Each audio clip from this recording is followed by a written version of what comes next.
नमस्कार श्रोते हो, आपण महाभारतातील तिसरी कथा पाहत आहोत. आज दुष्यंत शकुंतला. मनूपासून सूर्य व सोम हे दोन वंश उत्पन्न झाले. सोमवंशात ययातीपासून पुरूचा जन्म झाला. पुढे त्याच्यापासून 5व्या पिढीनंतर दुष्यंत झाला.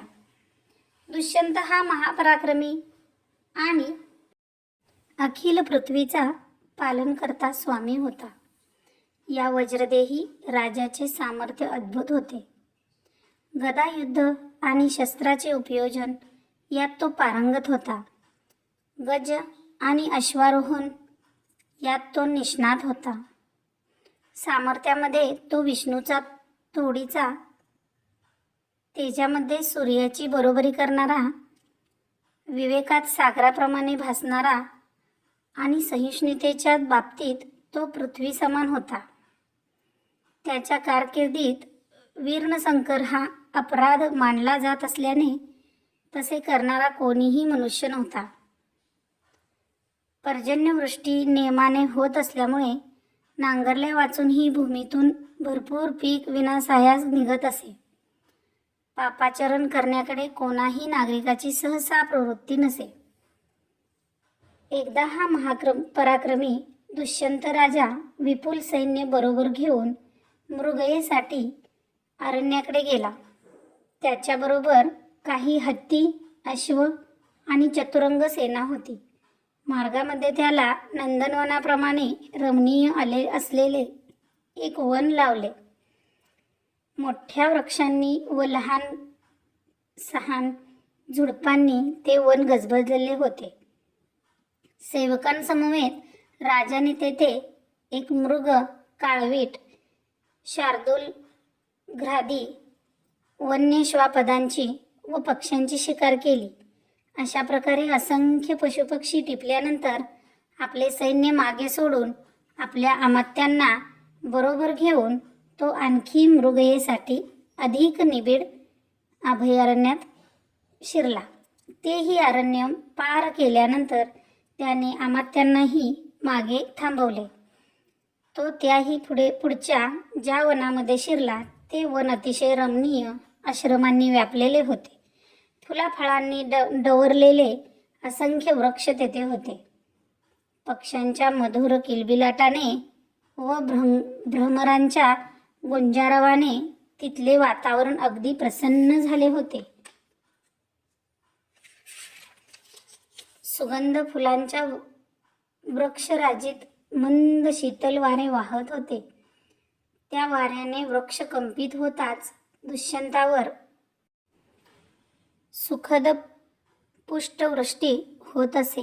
त्या परिसरात सिद्ध, चरण, गंधर्व, अप्सरा आणि किन्नरांचा सर्वत्र संचार होता. भ्रमण करीत असताना राजाला एक निसर्गरम्य आश्रम दृष्टीला पडला. ठिकठिकाणी होमाग्नी प्रज्वलित झाले होते. अनेक ऋषीमुनींचे तेथे वास्तव्य दिसत होते. जागोजागी होमशाला उभ्या होत्या.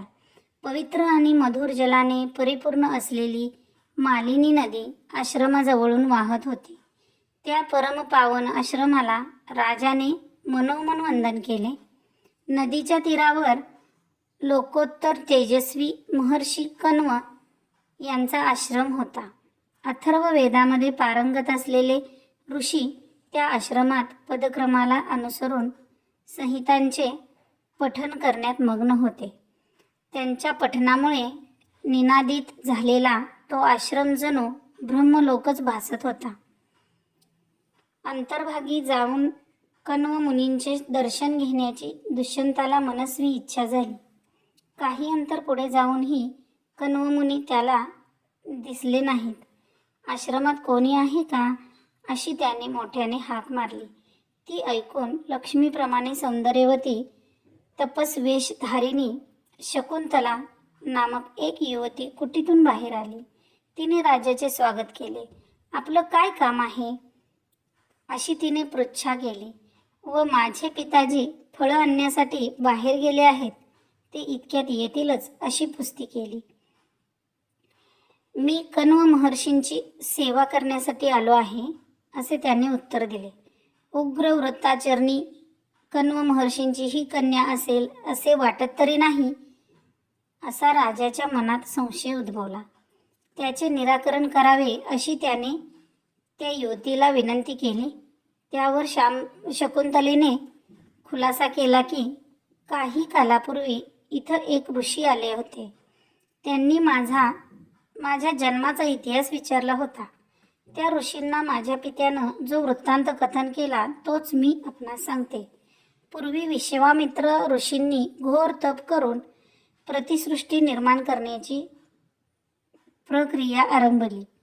या कृतीनं आपल्याला तो स्नानभ्रष्ट करेल असं इंद्राला वाटू लागला.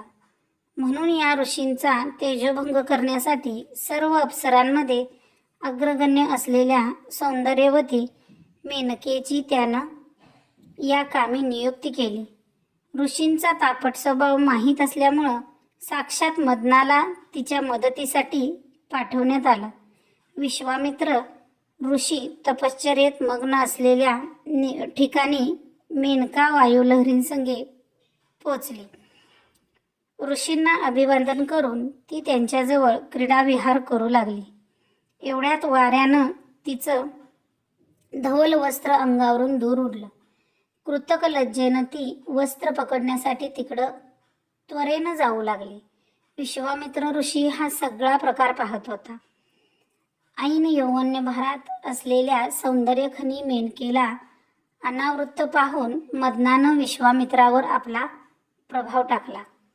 तिच्यासाठी तो आतुर झाला. ऋषींनी आपली मनोकामना व्यक्त करताच तिला आनंद झाला. ते दोघं तपोवनात रममाण झाले. या संबंधातून मेनकेला हिमालयाच्या पठारावर मालिनी नदीच्या तीरावर कन्यारत्न झाला. तीच मी शकुंतला. माझा जन्म होताच मेनकेनं मला मालिनीच्या तीरावर सोडून दिलं व ती इंद्रलोकी निघून गेली. वनात पहुडलेल्या म्या बालकास पाहून आसमंतातून पक्षी तिथं आले व त्यांनी माझ्यावर मायेची पाखर घातली. शकुंतांनी पक्ष्यांनी जोपासना केली म्हणून मी शकुंतला झाले. मालिनी नदीवर स्नान करण्यासाठी कण्व मुनी गेले असता जमिनीवर निजलेली ती कन्या त्यांना दिसली. ते मला आश्रमात घेऊन आले. त्या दिवसापासूनच मुनींची मी मानसकन्या त्यांची लाडकी झाली आहे. ही कथा ऐकून दुष्यंत तिला म्हणाला, माझ्या बोलण्यावरून तू राजकन्या क्षत्रिय कन्या आहेस यात शंकाच नाही. तू माझी भार्या हो. माझं सारं राज्य मी तुला अर्पण करतो. गंधर्व विधीन आपण विवाह करू. हा मार्ग सर्वस्वी धर्माला अनुसरूनच आहे. त्यासाठी तुझ्या पित्याची अनुमती घेण्याची काही आवश्यकता नाही. या अनुनयास शकुंतलेने एका अटीवर मान्यता दिली. आपल्याला जो पुत्र होईल त्याला युवराजपद मिळून आपल्या पश्चात तोच गादीवर बसला पाहिजे. राजाने ती अट तत्काळ मान्य केली. यांचा गंधर्व विवाह होऊन ते अनंगरात न्हाले. नंतर राजा तिला म्हणाला, मी आता माझ्या नगराकडं परतलो. तुला राजभवनात घेऊन जाण्यासाठी मी चतुरंग सेना पाठवून देईन. कण्व महर्षी महातपस्वी आहेत. शकुंतलेशी मी केलेल्या विवाहाचे वृत्त त्यांना कळल्यावर ते काय करतील हा विचार मनात घोळताच दुष्यंत आपल्या नगराकडे परत गेले.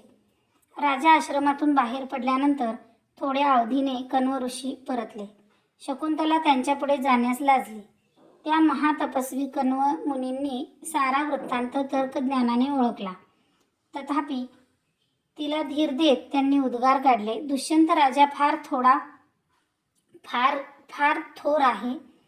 तू त्याच्याशी गंधर्व विवाह केलास हे धर्माला अनुसरूनच आहे.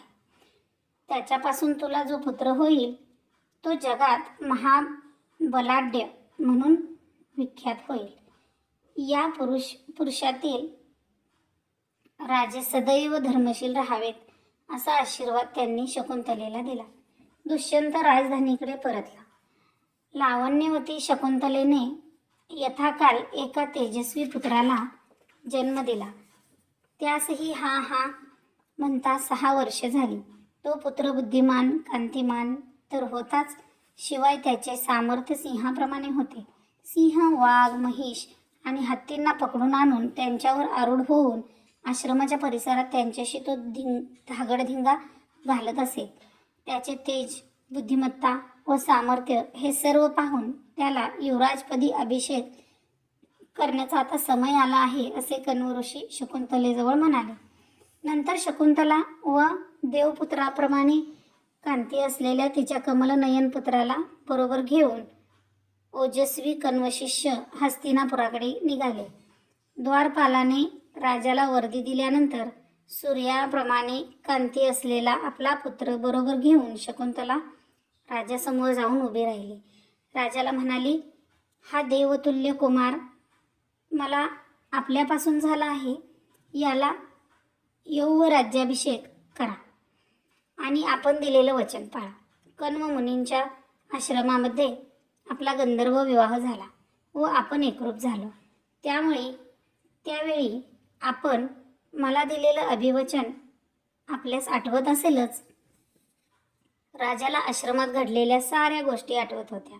तरीही तिला झिडकारून, दुष्ट तापसी, तू कुणाची कोण आहेस ते मला माहीत नाही, असे बोलून तिथून निघून जा, असे त्याने तिला बजावले. त्याचे हे शब्द ऐकून दुःखाने व संतापाने शकुंतला बेभान झाली. तरीही क्षणभर विचार करून क्रोधाने धुसमुसत पतीवर नजर रोखून ती म्हणाली, आपल्याला सारं काही माहीत असताना देखील आपण एखाद्या असंस्कृत रानटी माणसासारखं कसं काय बोलत आहात?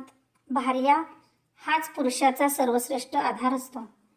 आपण केलेलं कर्म कोणाला माहीत नाही असा विचार मनुष्य धरून चालतो, परंतु पंचमहाभूत त्याच्या कर्माला साक्षी असतात. जो माणूस आपलं म्हणणं फिरवतो त्याचं मनच त्याच्या विध्वंसाला कारणीभूत ठरतं. ईश्वर तरी त्याचं कल्याण कसं करणार? आपण स्वयंतोषानं माझा मान राखायला हवा होता, तर उलट राज्यसभेतील या प्रतिष्ठित लोकांसमोर आपण माझ्याकडे तिरस्कारानं पाहत आहात. पत्नीशी पती एकरूप झाल्यावर पुत्ररूपानं तो तिच्याच ठायी जन्माला येतो हे आपण विसरता. त्याच्यामुळंच वंशविस्तार होत असतो. ज्याला भार्या आहे तोच पुरुष ऐश्वर्यसंपन्न होतो. तुमच्या मायेचा भुकेला असणारा हा तुमचा पुत्र आपण होऊन तुमच्या दाराशी आला आहे. त्याचा अभेर तुम्ही करू नका. तुमच्या पुत्रानं तुम्हाला आलिंगन देऊन तुम्हाला सुखविताना पाहावं अशी माझी उत्कंठ इच्छा आहे. हा पुत्र तुमचंच प्रतिरूप आहे. त्यावर दुष्यंत संभावितपणे म्हणाला, खोटं बोलण्यात स्त्रिया पटाईत असतात. मेनका तुझी आई आणि कामासक्त झालेला विश्वामित्र हा तुझा पिता आहे असं तू म्हणतेस. या थोर आईबापांची तू कन्या म्हणवतेस आणि एखाद्या स्वैरिणीप्रमाणे का बोलतेस? हे ऐकून संताप आवरत शकुंतला म्हणाली, राजा, आरशात आपलं तोंड बघ. तू मनुष्य खराखुरा रूप संपन्न असतो. जो मनुष्य खराखुरा रूप संपन्न असतो तो दुसऱ्याची कधी हेटाळणी करीत नाही. आपल्या अनुरूप पुत्राला जन्म देऊन जो त्याला मानित नाही त्याचं सारं वैभव धुळीला मिळतं. 100 तळी तलाव बांधण्यापेक्षा एक यज्ञ करणं चांगलं. 100 यज्ञापेक्षा एक पुत्र चांगला आणि 100 पुत्रांपेक्षा सत्य आचरण श्रेष्ठ. राजा, तू सत्याची 4 धरडार नसलास तर पहा मी निघाले. दुष्यंता, तुझ्या व्यतिरिक्त देखील हा माझा पुत्र गिरीपर्वतांनी भूषित झालेल्या आणि 4 दिशेला सागरांनी वेढलेल्या या पृथ्वीचं राज्य करेल. एवढे बोलून शकुंतलांनी तेथून निघून गेली. एवढ्यात ऋत्विज, पुरोहित, आचार्य आणि अमात्य यांच्या परिवारात असलेल्या दुष्यंताला उद्देशून अंतरिक्षातून दिव्य वाणी झाली. शकुंतलेचा अवेर करू नकोस. या मुलाचा तूच पिता आहेस. हा पुत्र शकुंतलेचा आणि तुझा आहे. त्याचे भरणपोषण करणे तुझे कर्तव्यच आहे. तू त्याचे भरण केल्यामुळे तुझ्या पुत्राचे भरत हे नाव जगात विख्यात होईल. दुष्यंत हर्षभरित होऊन पुरोहित आणि अमात्यांना म्हणाला, ऐकलत ना, हा माझाच पुत्र आहे हे मला देखील माहीत आहे. तथापि केवळ शकुंतलेच्या बोलण्यावरून मी ते स्वीकारलं असतं तर त्याच्या सखोलतेबद्दल सत्यासत्तेविषयी लोकांच्या मनात संशय निर्माण झाला असता. नंतर पुत्राला पोटाशी धरून दुष्यंताने त्याच्या मस्तकाचे आवर्घान केले. त्याने आपल्या पत्नीचा यथाशास्त्र सत्कार केला व तिचे सांत्वन करून तिला म्हणाला, तुझा क्रोध अनावर व्हावा. असं मी बोललो हे वास्तव आहे. तथापि त्यानंतर तू मला जे कटू बोललीस त्याबद्दल लाडके मी तुला क्षमा केली आहे. दुष्यंताने शकुंतलेच्या पुत्राचे भरत असे नाव ठेवून त्याला युवराजपदाचा अभिषेक केला. पुढे भरताने समस्त राजांना जिंकले व तो चक्रवर्ती सार्वभौम राजा झाला. त्याने धर्माचे नेहमीच पालन केले. कण्व ऋषींनी विपुल लक्षण दक्षिणांनी युक्त असे अनेक यज्ञ त्याच्याकडून यथाविधी करविले. भरतापुढे भारताची कीर्ती जगात प्रसिद्ध झाली. त्यामुळे हे कुळ भरतकुल म्हणून ओळखले जाऊ लागले. भरतापासून 12व्या पिढीत प्रतीप झाला. प्रतीपाचा पुत्र शांतनू आणि शांतनू हस्तिनापूरच्या राजगादीवर बसला. श्रोतेहो, आजची दुष्यंत शकुंतला ही कथा इथेच समाप्त होत आहे. तुम्ही कुठेही जाऊ नका. आपण पुढची कथा लगेचच बघणार आहोत. देवव्रत आणि भीष्म. महाभारत कथा 4. देवव्रत आणि भीष्म. एके दिवशी राजा शंतनू नदीकिनारी विहार करत असताना एक सुंदर स्त्री त्याच्या दृष्टीला पडली. ती कोण आहे व ती कुठून आली आहे हे माहीत नव्हते. तरी तिच्या दैवी सौंदर्याने तो मोहित झाला. तो तिला म्हणाला, तू मला फार आवडली आहेस. तू माझ्याशी लग्न करशील का? एवढ्यावरच तो थांबला नाही तर तिच्यापुढे प्रेमयाचना करून राजाने आपले सर्व साम्राज्य, संपत्ती, सर्वस्व म्हणजे आपले प्राण देखील तिच्या पायी अर्पण करण्याची तयारी दाखवली. ती सुंदरी गंगा उत्तरदाखल म्हणाली, महाराज, मी आपली पत्नी होईन, पण काही अटींवर. आपण किंवा आपल्या परिवारापैकी दुसऱ्या कुणीही मी कोण आहे किंवा कोठून आले आहे याची चौकशी करता कामा नये, किंवा मी कोणतंही चांगलं वाईट कृत्य केलं तरी आपण त्याबद्दल काही विचारू नये. काही झालं तरी आपण माझ्यावर रागवू नये किंवा मला कटू लागेल असा विचारही आपण करावयाचा नाही. या अटींचा आपण भंग केला तर तत्क्षणी मी आपल्याला सोडून जाईन. आपल्याला ते मान्य आहे का? तिच्या सौंदर्याने वेडापिसा झालेला राजा त्या अटी शपथपूर्वक मान्य करतो आणि मग ती त्याची पत्नी होते.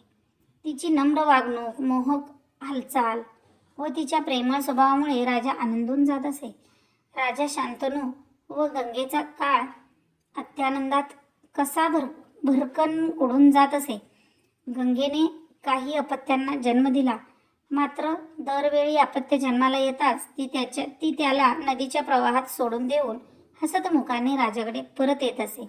तिच्या या रानटी क्रूर कृत्यामुळे राजाच्या मनाला अपरिमित यातना होत असत. पण त्याने दिलेल्या वचनामुळे त्याला ते मूकपणी सहन करावे लागत असे. दरवेळी त्याच्या चकित मनाला प्रश्न पडे की ही स्त्री आहे तरी कोण? ती कोठून आली आहे? आणि यातुविद्येत प्रवीण असणाऱ्या खुनशी चेटकिनीसारखी ती का वागते?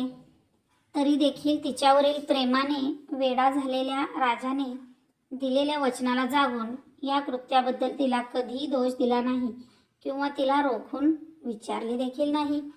अशाच प्रकारे तिने आपल्या 7 अर्भकांची हत्या केली.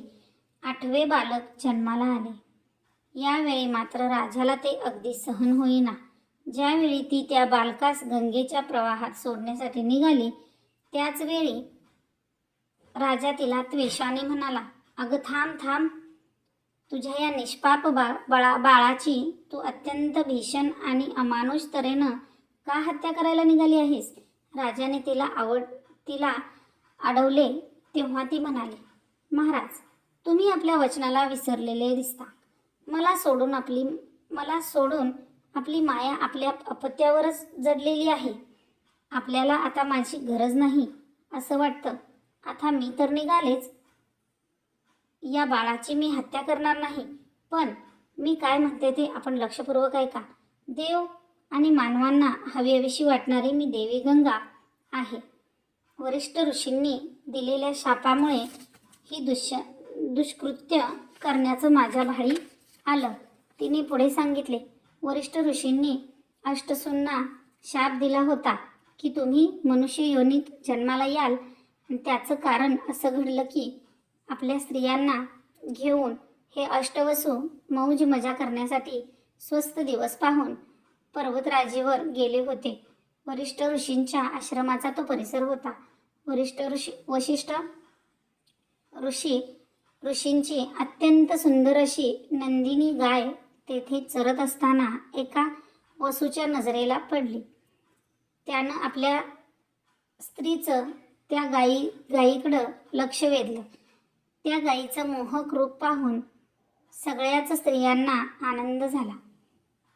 त्या स्त्रियांपैकी एकीनं आपल्या पतीला सांगितलं की आपल्याकडं सांभाळण्यासाठी ती गाय मिळवावी लागेल. तेव्हा वसू म्हणाला, "वशिष्ठ ऋषी या परिसराचे स्वामी असून ही गाय त्यांच्या मालकीची आहे. या गायीचं दूध प्राशन केलं तर अमरत्व प्राप्त होतं. हे जरी खरं असलं तरी आपण देवयोनीतच असल्यामुळं तिच्या दुधाला किंवा तिच्या दुधाचा आपल्याला वेगळा काय उपयोग? मग ती गाय घेऊन वरिष्ठ ऋषींच्या क्रोधाला आपण नाहक बळी का पडायचं?" हे ऐकून देखील तिने गाय मिळवण्यासाठी हट्ट धरला. ती म्हणाली, "मनुष्य लोकात माझी एक सखी आहे. तिच्यासाठी मी ही मागणी करते आहे. वशिष्ठ ऋषी परतायच्या आत गाय घेऊन आपण निघूनही जाऊ. निदान माझ्यासाठी तरी ही गाय मिळवाच. ती फार आवडली आहे मला." शेवटी तिचा पती तिच्या आग्रहाला बळी पडला. मग सगळ्या वसूंनी ती गाय आणि तिचे वासरू पकडले आणि तिला ते आपल्याबरोबर घेऊन गेले. थोड्या वेळाने वशिष्ठ परतले. आपली गाय वासरू इथे नाही हे लक्षात आले. दैनंदिन धार्मिक विधी करण्यासाठी त्यांना त्या गायीची आवश्यकता असे. नक्की काय घडले आहे हे योग सामर्थ्याने त्यांच्या लगेचच लक्षात आले. हे अतिशय क्रुद्ध झाले. "तुम्ही मनुष्यरूपात जन्माला याल असा त्यांनी अष्टवसूंना शाप दिला. उग्र तपश्चर्या हे वशिष्ठांचे सामर्थ्य होते. चुकूनच ते मानव वंशामध्ये जन्माला आले असावे. वसूंना त्यांची शापवाणी समजली. त्यांना मनस्वी पश्चाताप झाला. गयावया करून त्यांनी वशिष्ठांचे पाय धरले आणि त्यांच्याकडे क्षमायाचना केली. तेव्हा वशिष्ठ म्हणाले, "शापवाणीचे परिणाम भोगावेच लागतात. ज्या प्रभास वसून गाय प्रत्यक्ष पकडली तो मनुष्य योनीत दीर्घकाळ राहील. तथापि उरलेल्या 7 वसूंचा जन्म मनुष्यरूपात होईल. त्यावेळीच त्यांची शापातून मुक्तता होईल. माझा शाप तर परत घेता येणार नाही, पण त्याची तीव्रता या पर्यायानं मी कमी करेन." शापामुळं वसूची काळजी कमी झाली. मग ते माझ्याकडे आले आणि त्यांनी अत्यंत कळवळीची विनंती केली की आपल्या पोटी जन्म घ्यावा अशी माझी इच्छा आहे. म्हणून आम्ही प्रार्थना करतो की आपण मनुष्यरूपात जाऊन कर्तृत्ववान अशा राजाबरोबर लग्न करावं. आमचा जन्म होताच आम्हाला गंगा नदीच्या प्रवाहात सोडून देऊन आमची शापातून मुक्तता करावी. मी तथास्तु म्हटलं आणि त्यांच्या विनंतीप्रमाणे मर्त्य लोकात मी अवतीर्ण झाले. तुमच्याशी लग्न केलं, 8व्या बाळाला जन्म दिला. त्या बाळाला घेऊन मी निघून जात आहे. त्यानंतर शांतनू राजाने विषयासक्त जीवनाचा त्याग केला. निरासक्त मनाने राज्यकारभार चालवला. पुढे एके दिवशी गंगा नदीच्या किनाऱ्यावर भ्रमंती करत असताना इंद्राप्रमाणे देखणे रूप असलेला एक बालक शांतनू राजाच्या दृष्टीस पडला. दुथडी भरून वाहणाऱ्या गंगेवर बाणांनी धरण बांधण्याचा खेळ तो बालक खेळत होता. ती शक्तिशाली नदी एखाद्या मातेप्रमाणे त्या बालकाचे लाड पुरवित होती, असा भास राजाला होत होता. दृश्य पाहताना राजा आश्चर्यचकित होऊन जगाच्या जागी खिळून गेला. त्या क्षणी देवी गंगा प्रकट झाली आणि हे बालक आपलंच आहे असे म्हणून ते तिने राजाच्या स्वाधीन केले. पुढे ती म्हणाली, महाराज, आपल्यापासून जन्मलेलं हे 8वं बालक आहे. आजपर्यंत मी त्याचं संगोपन केलं आणि त्याचं नाव ठेवलं देवव्रत. तो धनुर्विद्येत पारंगत झाला असून परशुरामाप्रमाणे तो पराक्रमी आहे. वशिष्ठ ऋषींच्या मार्गदर्शनाखाली त्यानं वेदांचा अभ्यास केला आहे. शुक्रांच्या अंगी असलेल्या कला आणि शस्त्रांमध्ये तो पारंगत झाला आहे. या बालकाला मी आता तुमच्या स्वाधीन करते. तो निष्णात धनुर्धर असून राज्यशास्त्रात प्रवीण आहे. तिने बालकाला आशीर्वाद दिला व ती अंतर्धानी पावली. शांतनू राजाने अतिशय आनंदाने त्या बालकाचा स्वीकार केला. त्याला घेऊन तो राजगृही परतला. राजाने यथाकाल तेजस्वी तरुण देवव्रताला राजाचा वारस ठरवून त्याला युवराजपद दिले. अशी 4 वर्षे गेली. एके दिवशी राजा शंतनू आपल्या रथातून यमुनाकाठी विहार करीत असता अचानक तो परिसर मधुर सुगंधाने भरून गेला. त्याचे कारण काय असावे याचा शोध घेता दैवी सौंदर्य असलेली एक युवती त्याच्या दृष्टीस पडली. तिच्यामुळेच सभोवताली वनामध्ये सौरभ दरवळू राहिला होता. एका ऋषींनी तिला दिलेल्या आशीर्वादाचा हा परिणाम होता. गंगा निघून गेल्यापासून राजाने आपल्या मनावर पूर्ण नियंत्रण ठेवले होते, पण आता ती सौंदर्यवती दृष्टीला पडताच त्याचे संयमन नाहीसे झाले. कामवासनेने तो वेडापिसा झाला. तू माझी पत्नी होशील का? त्याने विचारले. तेव्हा ती युवती म्हणाली, मी येथील कोळ्यांच्या प्रमुखांची मुलगी आहे. आपण या विवाहासाठी माझ्या पित्याची संमती घ्याल का? तिच्या बाह्य सौंदर्याप्रमाणे तिचे बोलणेही गोड होते. तिचा पिता धूर्त होता. राजाने विवाहाचा प्रश्न त्याच्यापुढे उपस्थित करताच त्याने उत्तर दिले, महाराज, माझ्या या मुलीचं कधीतरी लग्न करावं लागेलच. आपल्यासारखा वर मिळणं हे तिचं भाग्यच, पण या लग्नाला मी एका अटीवर संमती देईन.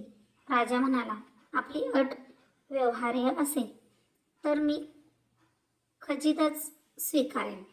त्यावर तिच्या पित्याने उत्तर दिले, आपल्यापासून तिला झालेल्या पुत्राला आपण आपला वारस ठरवून आपल्यानंतर त्याला राजपद देण्याचं मान्य करावं, अशी माझी अट आहे. राजा जरी तीव्र इच्छेने झपटला होता तरीही अट त्याला मान्य होण्यासारखी नव्हती. कारण गंगेपासून जन्मलेला देवासमान देवव्रत राज्याचा खरा वारस होता. ही अट मान्य करणे म्हणजे मोठी लज्जास्पद गोष्ट होती. गोंधळलेल्या मनस्थितीत राजा हस्तिनापूरला परतला.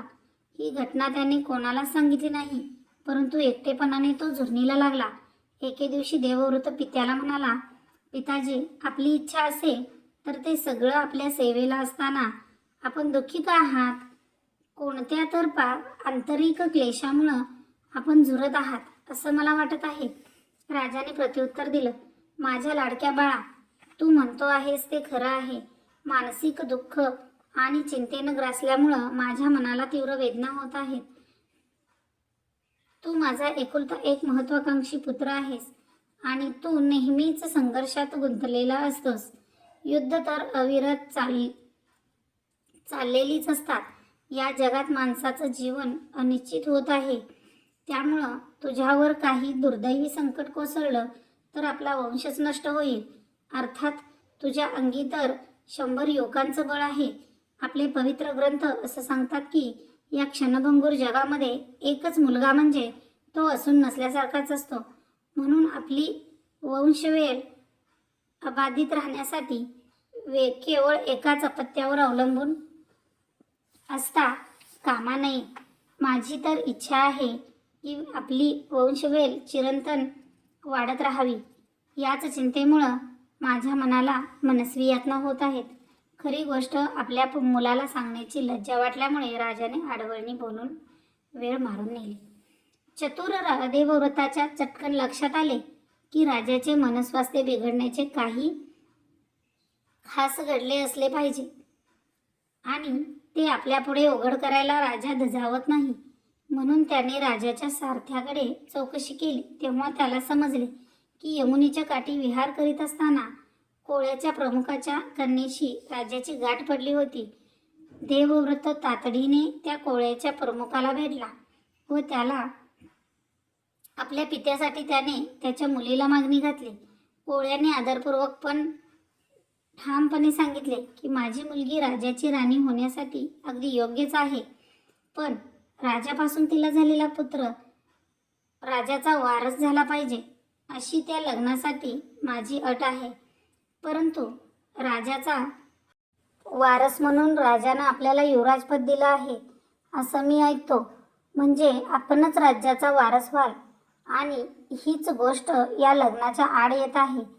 हे ऐकून देवव्रत म्हणाला, मी आपल्याला शब्द देतो की माझा वारसा अधिकार तुमच्या मुलीसाठी मी सोडून देत आहे. तिच्यापासून झालेला पुत्रच या राज्याचा स्वामी होईल. त्यावर कोळ्यांचा प्रमुख म्हणाला, भरतवंशामध्ये जन्मलेल्या कोणीही व्यक्तीनं आजपर्यंत आपल्यासारखा त्याग केलेला नाही. आपल्यासारखं खरोखरच आपल्या श्रेष्ठ गुणामुळं मोठंपण तुम्हाला प्राप्त झालं आहे. आपणच माझ्या मुलीला आपल्या पित्याकडे घेऊन चला. तरी देखील मुलीचा पिता म्हणून मी आपल्यापुढं एक महत्त्वाची गोष्ट विशद करतो. कृपया राग मानू नका. आपण दिलेला शब्द नक्कीच पाळाल याबद्दल मला मुळीच शंका नाही. पण आपल्यापासून जन्मलेला मुलगा राजपदावर हक्क सांगणारच नाही कशावरून? आपली मुलं आपल्यासारखीच शूर होतील आणि बळाचा वापर करून राजपद हस्तगत करतील ही शंका मला मनस्वी क्लेशकारक होत आहे. मुलीच्या पित्याने ही गुंतागुंत देवव्रतापुढे मांडली. देवव्रत तर आपल्या पत्याची इच्छा पूर्ण करण्यासाठी कटिबद्ध होता. म्हणून त्याने सर्व संगत्यागाचा सर्वश्रेष्ठ असा निश्चय बोलून दाखविला.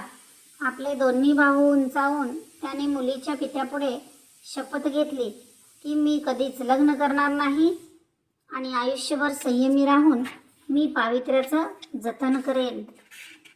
देवव्रताने सर्व संग त्यागाचा शपथपूर्वक उच्चार करताच देवांनी आकाशातून त्यांच्यावर पुष्पवृष्टी केली.